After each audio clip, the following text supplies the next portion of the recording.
తథారోగ్యం ప్రయచ్చతి.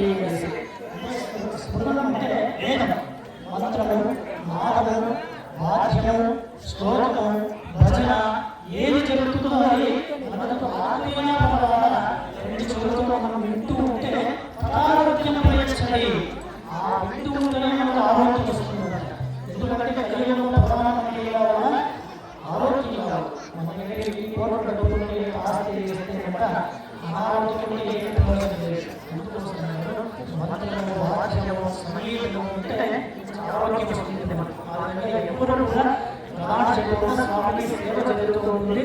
అందరూ కూడా స్వామి సేవని ఆశిస్తూ ఉంటారు.